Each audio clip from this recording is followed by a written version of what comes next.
Hello, hello, hello. Welcome to LaserBeam Live. This is episode number 33. You know the deal. My name is Ikenna for CNC Labs, and whether it's morning, afternoon, evening, or night, I appreciate you spending just a little bit of time with me. And we know, shouts out to everybody in the United States. Happy Thanksgiving. If you are here on Thanksgiving, I appreciate you. Let's check out the chat. We got Jack, resident laser demon. Jack is always here. He's always early. Sorry. Kenny couldn't make it, but he did drop by to say hi. You can see Zeus in the background hopping up. He wants a treat. I'm going to give it. Okay. We got Marty. I talked to Marty a few days ago. I think I actually met him at the Hamilton Woodworking Show, and he needed some help. Some of our resources were a little bit ambiguous, so we gave him some help and got him running with the laser. Jim, thanks for coming back. Dieter, how you doing?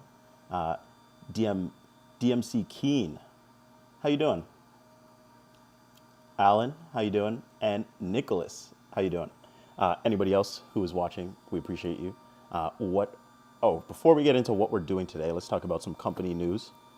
You guys may or may not have seen the update on the alt mill. So I was talking about the alt mill last live stream, and people had questions, and Andy and Daniel, who are leading the design on that, put out an update video for that to give you guys a lot more details on the plan moving forward, a lot of the decisions that are being made on the mechanical design side. So definitely check out our YouTube channel, social media, our website, blog if you want more up-to-date kind of information on that. You can also join the mailing list and contribute to the survey, so your input is kind of utilized when we're actually doing more mechanical design. Hey, that's awesome, Marty. Thank you. I appreciate that. What else are we doing? SLB. So Chris was actually shooting an SLB update today.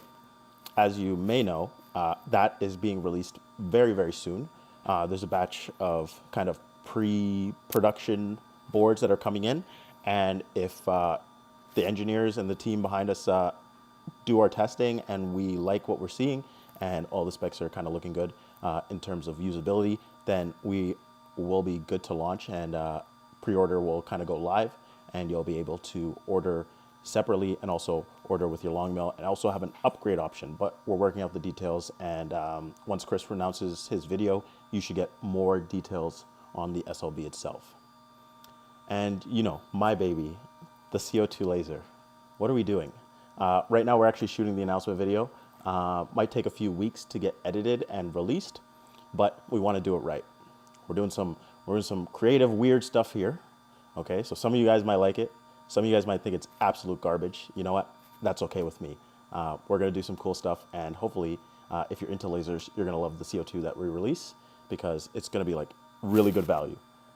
I'm starting at a basis of what myself and Daniel and the team behind the scenes kind of want out of a CO2 laser at a reasonable price, and then we'll include your input in order to kind of refine what the product ends up being before release. DMC Keen, have you not heard the news?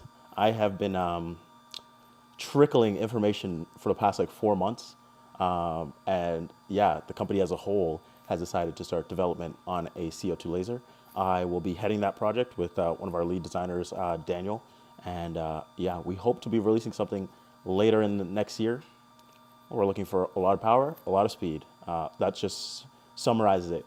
Decent price, good bed size, a lot of power, a lot of speed. That's what we're looking to bring to the laser market for a new CO2. Oh, don't even worry. Don't even trip, Keen. You don't gotta worry. You just gotta show up to the live streams or check out our social media, and I guarantee you'll stay up to date. You don't have to, you don't have to track everything, but hopefully you track enough that you kind of know what's on the horizon.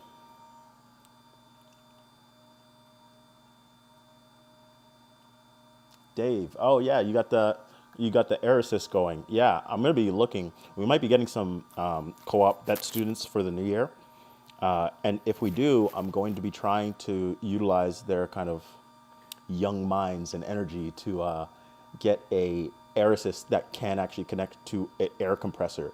So we can get that, if not an open source file out there, at least at the, like, if we can't get at least that, then hopefully we can we can kind of give you guys the process of how to get one put together. And best case scenario, we'll just release the add-on for the laser. Anybody who's looking to upgrade their air assist there. Dana, how you doing?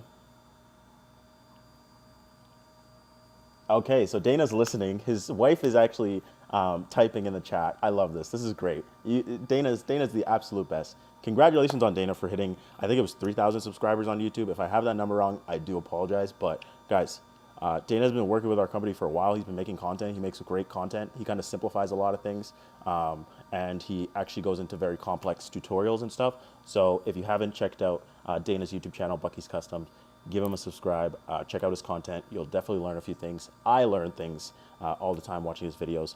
We appreciate you, Dana. You're the best. So, okay, company updates are out of the way. What are we doing today? Well, we're keeping it simple. We are getting into the festive spirit, okay? We are feeling good. We're feeling jolly. Thanksgiving is technically over for you guys, for all you Americans. It was over a month ago for us. So we are moving on to the next holiday, you know, as any good capitalist corporation should do. And we are worrying about Christmas, okay?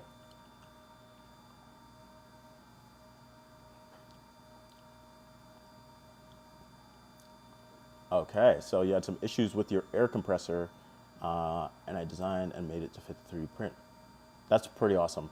I don't know what we're going to do in terms of a BOM for upgraded air assist, whether we will just link to a reliable air compressor that people can buy, something cheap. Obviously, a lot of people already have a pretty decent air compressor in their shop, and you can probably end up hooking that up as long as you're kind of making sure that we're not over pumping it, the PSI on that.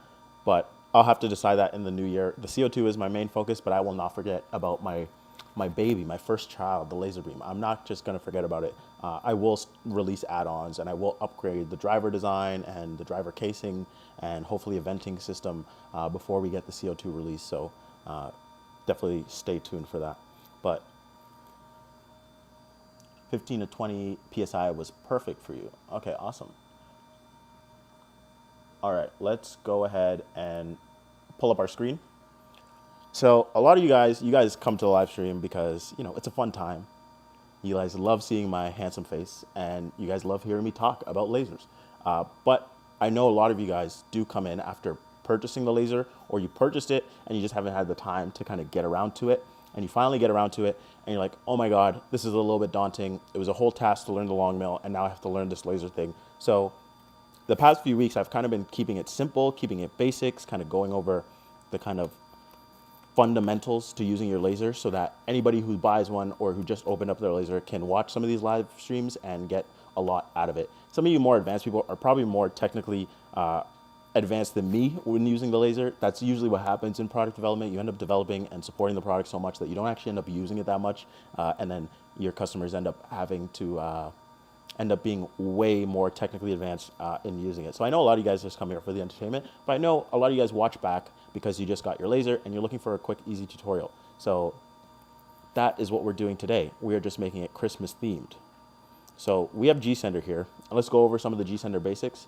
Gear in the top right corner, we click on that. We go to spindle, we make sure laser is enabled. When it comes to spindle laser mode, we make sure our minimum power is 0. We make sure our maximum power is 255. Certain G-Sender software releases will have a small bug in it where $30, which is your minimum power, or sorry, $31, which is your minimum power here as it relates, might actually want to default to 1. And if that happens, obviously you can try to change it in firmware. You can try to change it in the settings that I just showed you. But if that doesn't work, we go to console and we just type in $31 equals 0. And that should actually change it. I'm not going to press enter because mine is already set. But if you're running into that error, and then obviously just update G-Sender, and so that bug goes away. But again, these are EEPROM settings that we're looking at. $30 for maximum spindle speed should be set to 255. This number is arbitrary as long as it matches your S value max in light burn. But because it's an 8-bit board, it's an 8-bit system, 255 is a pretty number, or 1000 is a pretty good number to go with. Minimum speed should be 0.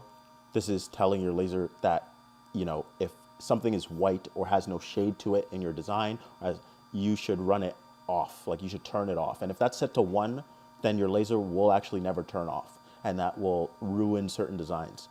Then we obviously want to enable our laser, and then we apply new settings, and we move on to the laser spindle tab, make sure that's in laser mode.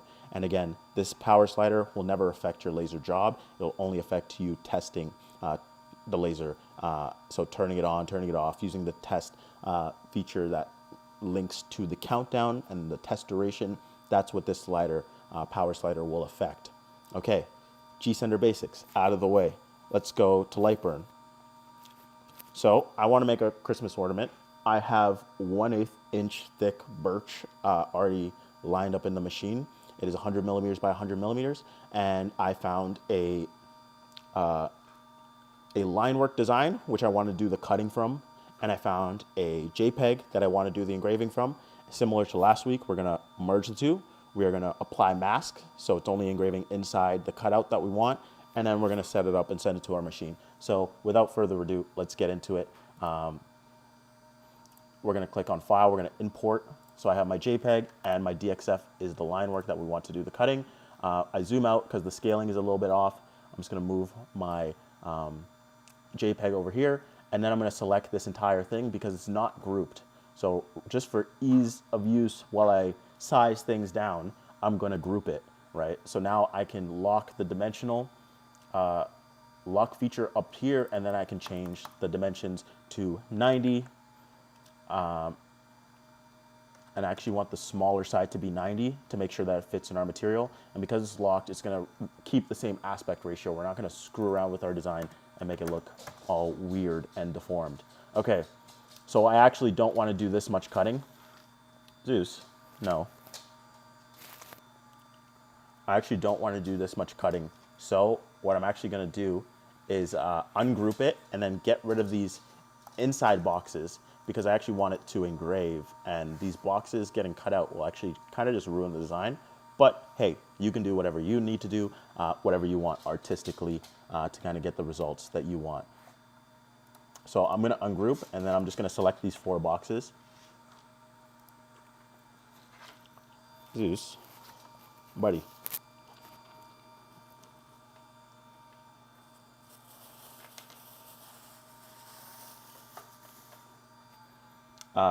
Let's get rid of these.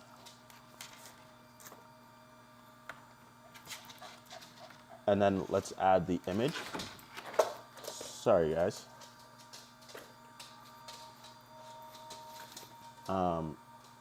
Import, and oh, actually, we already imported the image here. Sorry, my dog is distracting me. But I'm gonna size it pretty similarly. Obviously, I want it to be a little bit bigger, and you can make this as big as you want if you want to play around, because you will only mask what is hovering against your line here. So in the last project, we made it a box or a circle, and it was only what's in the circle, and then you can kind of move it around to see what's gonna be in that circle. So I actually want this pattern to be pretty dense. So I'm gonna make it maybe 150, so not that big, but you know, big enough that I don't have to worry about the lines cutting off any designs here. So I'm gonna select the image, and then I'm gonna select the outline of the box, and I'm gonna click on Apply Mask to Image. And as you can see, we have our design, it's inside. Unfortunately, it's gonna be inside this inside cut here, but that's okay, it's gonna end up getting cut. So I don't really mind it engraving this, and then it ends up getting cut anyways. But for that, I'm going to switch the order, which I'm just dragging my image engraving above my cutting engraving, so that it's not gonna engrave a piece that already got cut out, just in case it drops down a few millimeters. It'll put it out of focus, might start a fire, so you know, we don't wanna deal with that. So I'm just gonna change the order. So for our image, I'm gonna go around 50 millimeters per second. I'm gonna do 100% power. I'm gonna turn off this air assist function because our air assist is manual. And I'm gonna click OK. And then for our cutting feature, I am gonna go with 2.2 millimeters per second at 100% power. And I'm gonna go ahead and do, how many Z steps do we want?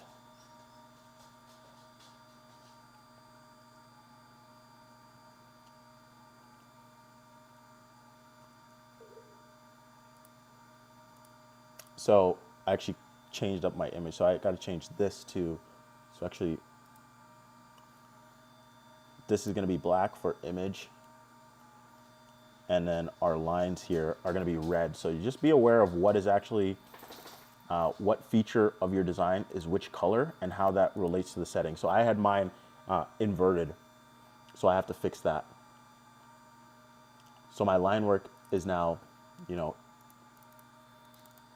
2.5. Actually, we'll go with 2.2 millimeters per second. And then we'll go with 4 passes because it's a little bit larger than 3 millimeters. And then each pass is going to step down around 0.8 will be fine. We'll get us just about there. Now, sometimes what I like to do is I like to add a extra pass than I think, just so that I don't have to restart a project in order to get maybe one last pass in order to get it to cut through all the way. But recently, I've just been using G-Sender's override feature to kind of slow down my last pass because in power and speed are inversely related. So adding more power, which is essentially like you can add another pass, or I could just slow things down on that last pass if I feel like the last pass is not going to cut all the way through. But I usually feel it out, and a little bit of experience, you can figure it out. So I'm just going to reset this back to, we're going to go 50 millimeters per second and 100% power. And we're using Jarvising mode for the engraving style. And we're all good. So we got everything masked. We have this cutout line, and we should be good to go. So one thing I'm going to do is I'm going to adjust the image. Oh, there goes Zeus. Don't mind him. He's just mad that nobody's paying him any attention right now. He's a drama queen. I do want to adjust the image a little bit, if Lightburn will allow me. So I want to adjust image. Hey, buddy. Down. Good boy. It doesn't seem to want to allow me to adjust the image. I'm not sure if Lightburn...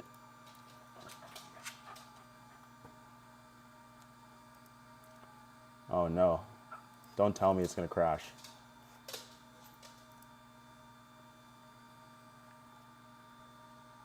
Alright guys, I might have to force quit this.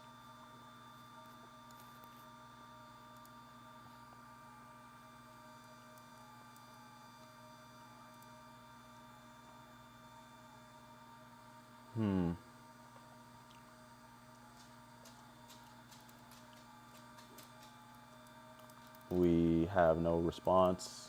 Okay. This sucks. This always sucks. Yeah, no, we can't even save, so we're going to have to force quit, and we're going to have to start again. So bear with me.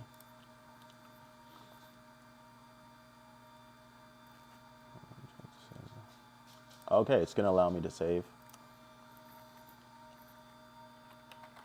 Christmas, version 1.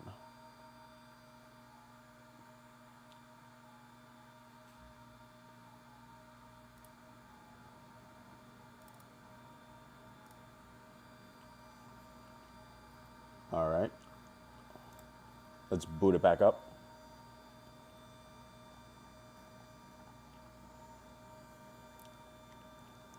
And let's see if we could just open up the save file here. Let's go to recent.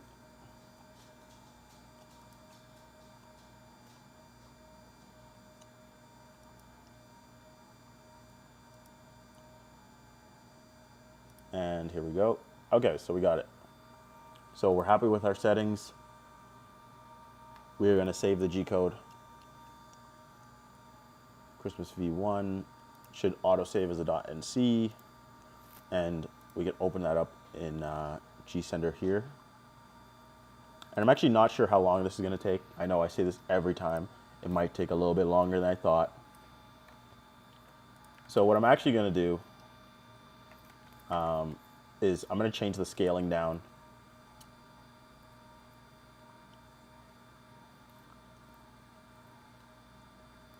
about half. And then if all things work out, then I can cut out 2 of these things with the same material. Okay.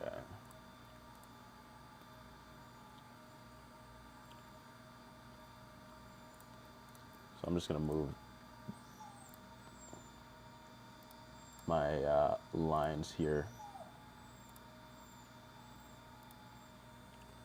And I'm going to set that at 0, 0. All right. So we have it made a little bit smaller, just so it doesn't take as long as these projects usually take. And we're just going to override and replace our original G-code file. Hey, buddy. Why are you whining?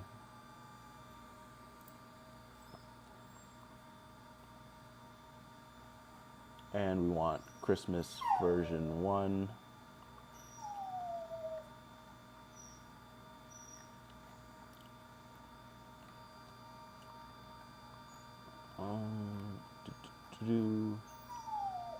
Where is our file here?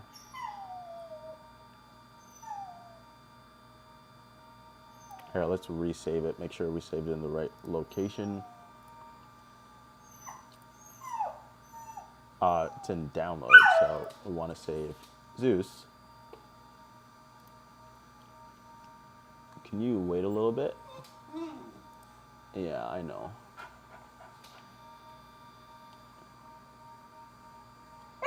Whoa. Hey, buddy. How you doing? All right. Are you joining us for the stream again? Let's go. All right. Zeus is joining us.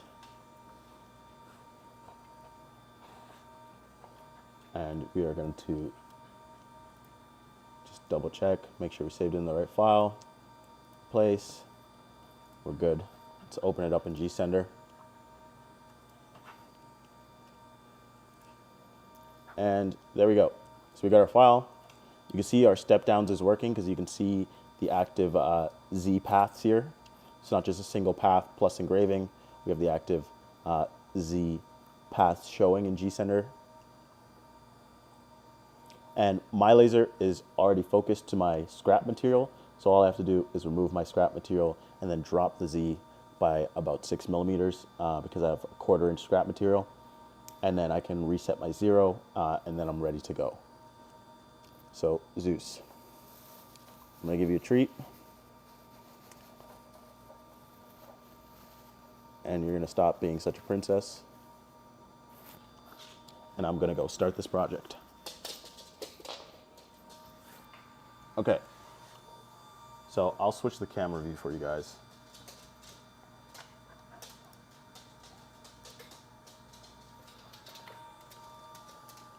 And let's just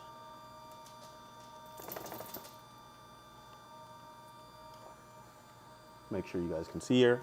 So I have my scrap material, it's a 1/4 inch.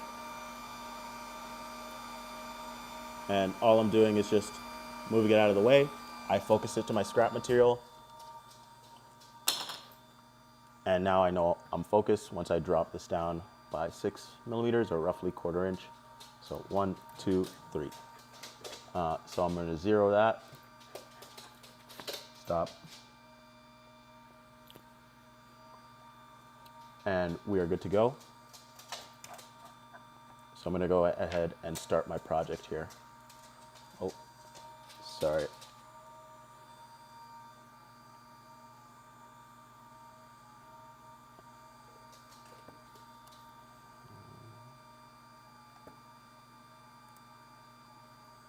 So now you guys can see GSender, our project, and I'll go ahead and start that.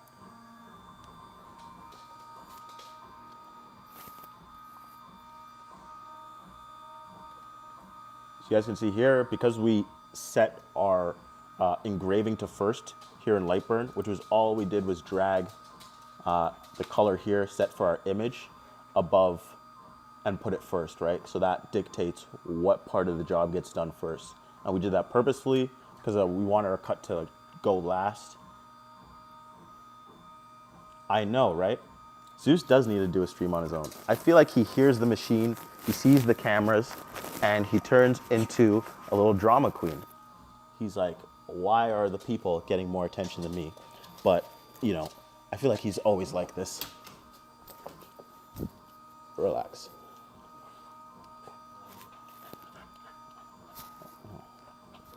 All right, Zeus, it's your turn to carry the stream because I am mentally clocking out.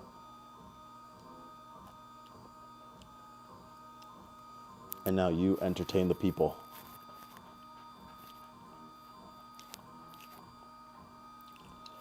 All right, anybody in the chat who might be a little bit newer to lasers, Marty, if you're still around, I don't want to single you out, but if you have any questions, now is a perfect time to ask any questions. There is no dumb question.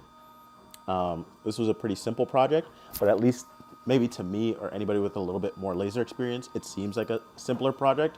But if you're just getting started, it might actually be a very difficult project to you. So if I breeze through any part of this, please let me know. And I know some of you guys, if you're new to this, you might be asking, you reference S value max in Lightburn has to match $30. And this is what I mean here. So all I'm doing is clicking the gear and screwdriver icon here, device settings, and down here you'll see S value max. Now, when I said it's arbitrary, what I'm saying is that as long as these two values match, $30 and S value max, then you will have access to 100% power and whatever you set it to in your job, right? But if these two values are off, then you can divide the numbers in order to get how much power you actually have access to.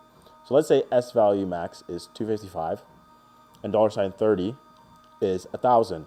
That's roughly 25%, and you will only ever have access to 25% on the software power.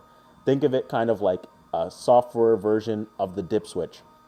It doesn't matter what I set the software power to. If I select the dip switch, let's say 4, that's 80% max power on a hardware level. And obviously the hardware is kind of the final stop, right? So think of it like, to know how much power you're actually truly using, first of all, you want to divide S value max by $30.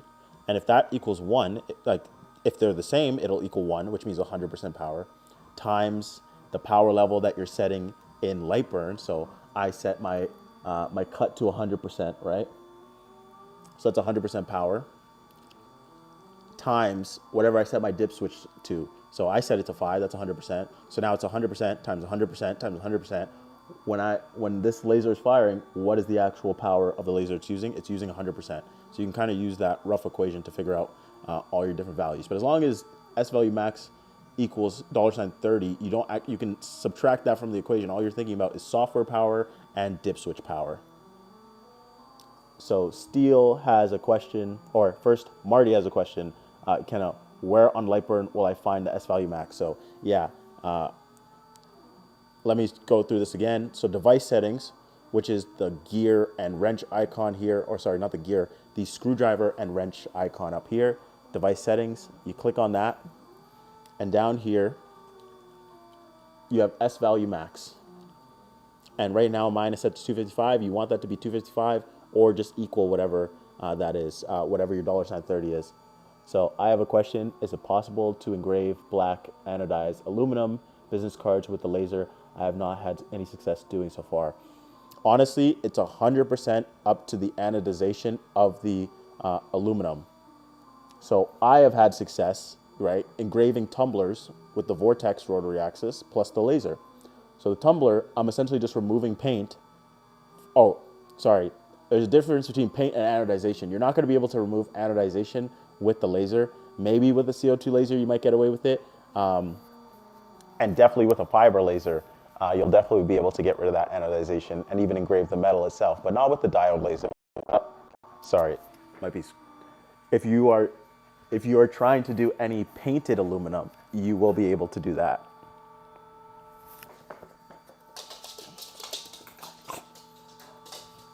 So just know the difference. Anodized aluminum, you will need a more powerful laser. painted aluminum like a tumbler, you can engrave that. How did I know to use Jarvis? I tried all the engraving types when I first was testing the laser during my early product development. I tried all of them, and it just seemed like Jarvis and Stucky, I believe, they're pretty much identical, but yeah, they're the best. So you can get different effects depending on what you actually use as your image processing, but for detail, I do find that Jarvis and or Stucky, I think, is the best for that. And when I went to the Lightburn convention in Chicago, they actually confirmed, the CEO who has written most of the software, he actually did confirm that it is the best. So I'm looking to buy a new laser. Would you recommend this brand? I honestly can't really recommend a brand. Yeah, unfortunately, I can't really recommend a brand. What I can tell you, if you want to use it with the long mill, it needs to be able to interpolate 5-watt PWM signal. That's like that's what the long mill is going to provide in terms of output. So your board needs to be able to interpolate that. So you can call them or email them and ask them that and be like, hey, will this be able? They might say no, it needs a 10-volt TTL signal. They might say no, it needs a 24-volt PWM signal. Then you won't be able to use it with the long mill. But as long as it's using that, I can't really give any recommendations. I just like, yeah, we sell our own laser. It's the only kind of laser other than CO2s that we use. I know for CO2 lasers, if I was going to give a recommendation on that, it's usually Ohm Tech, just because they're pretty reasonably priced and they kind of go, they kind of pride themselves on their customer service, right? So that's kind of the only brand I feel comfortable recommending, and that's more for CO2, not really the diode lasers. I can recommend JTech because I did do a lot of testing with them with their lasers early on in the prototyping before we had our own working prototypes. I kind of wanted to use them as a benchmark, and they were a great benchmark, so I can recommend JTech, but beyond that, I can't really do that. But just like any machine, just like something you might have done with the long mill, you can watch some reviews online, and you can kind of get an idea for that.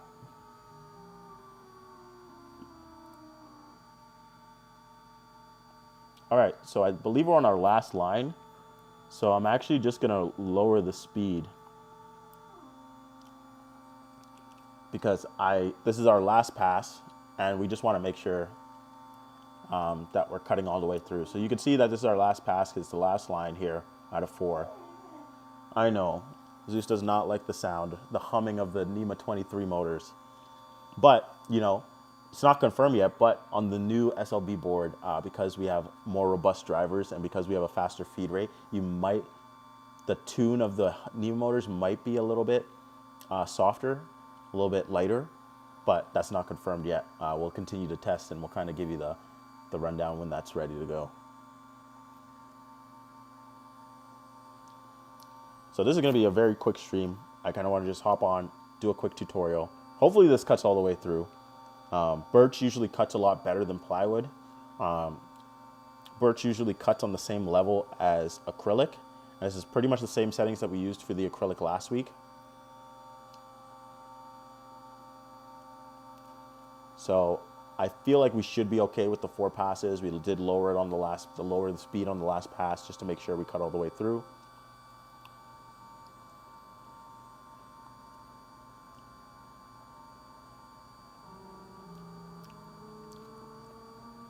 And this might not even been the last pass. This might have been the second last pass. I know, guys. This is why we're making a CO2 laser. I'm gonna keep telling you again and again and again. And like, to me, it's not just like a corporate pitch for a new product. It really is like the time in which you can complete a project is going to determine what type of projects you do and what you're even willing to try to make, right?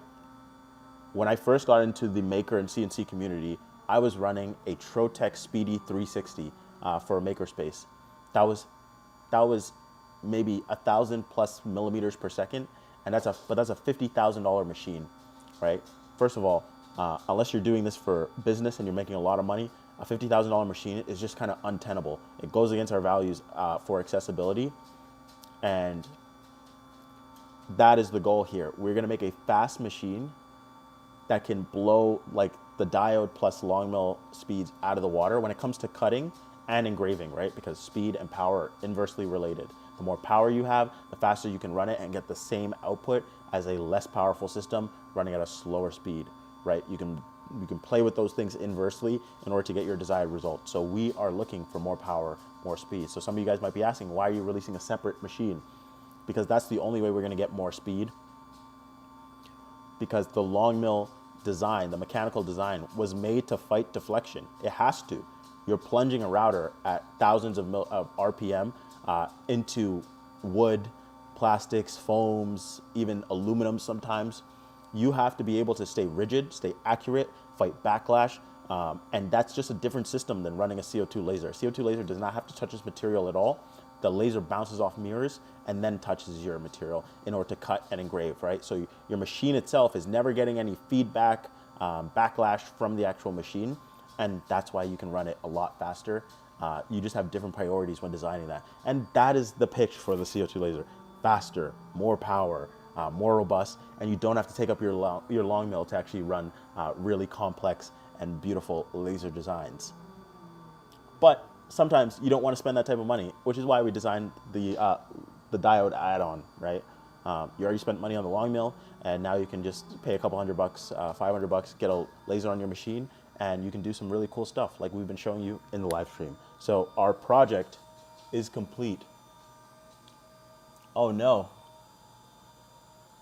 I believe we actually lost some steps here, or we lost location on our cut.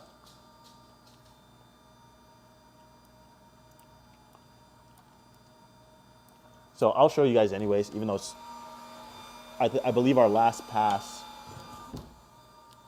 you can kind of see here, our last pass, we lost some steps here, and it actually completely missed. And we weren't able to cut all the way through. It did almost, but it seems like we did lose some passes here because this loop should have been done here, but instead it got cut short.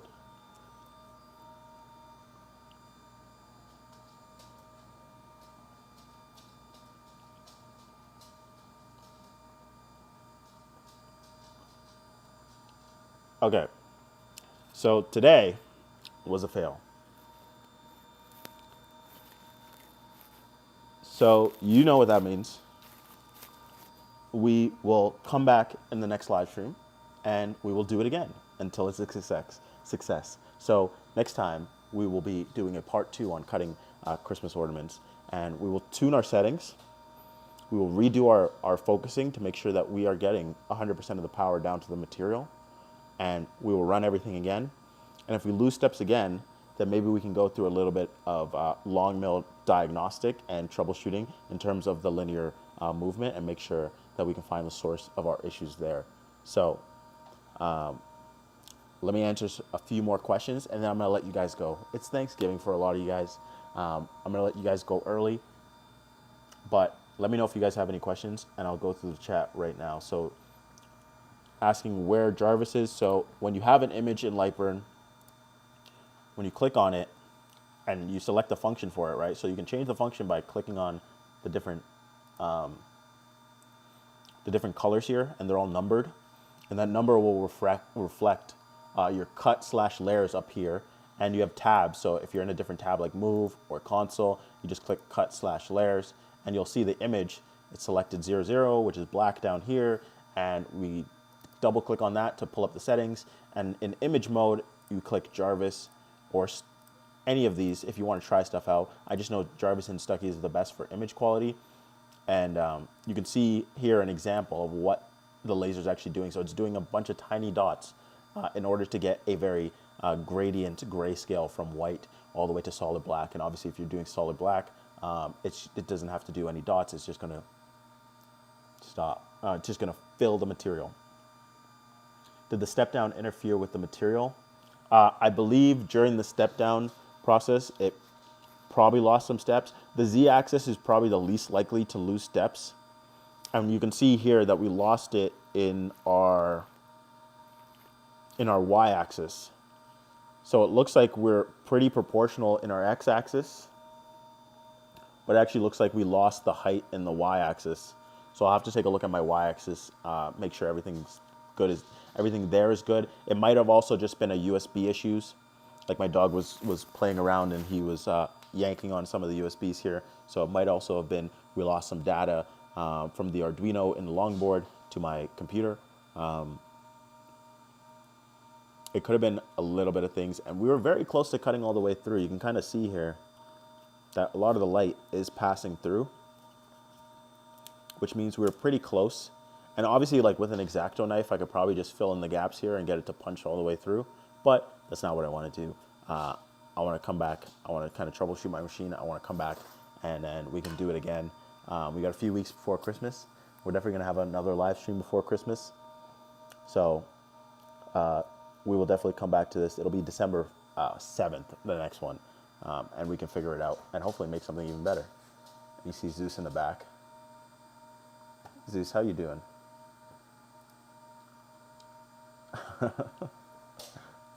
And now he's gone. All right, guys, you got 2 more minutes. Let me know if you have any questions, and then I'm out of here.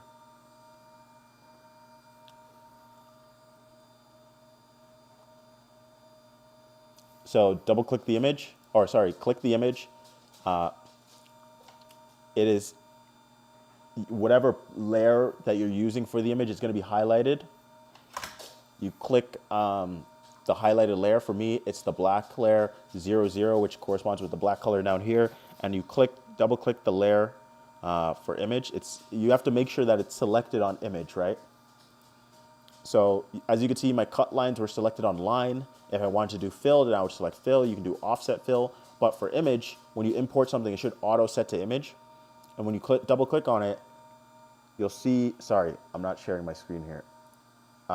You'll see that when you double click, so image, when I click on the image, like if I click on the red line, then what gets highlighted up in here in the cut and layers section is the red line, right?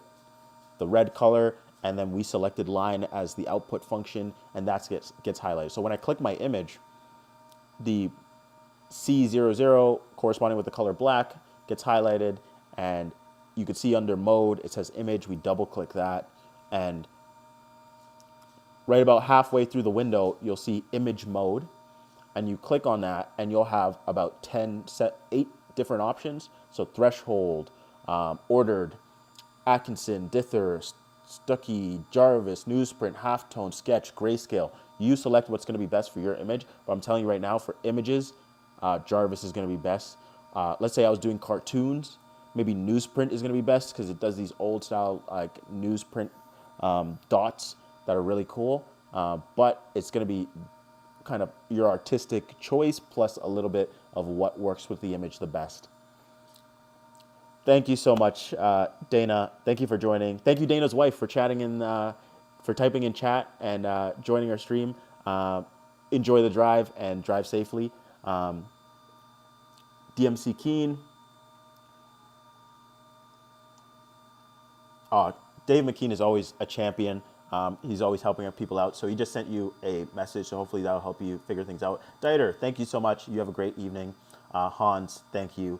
Jack in the shop, you are an absolute laser demon. Hopefully you'll be one of our beta testers. Keep out for the announcement video. Marty, we appreciate your questions. Never feel bad about asking questions. We do appreciate it. Long hair miss, Y brow, thank you very much. Alan, thank you for joining. Steele, thank you for joining.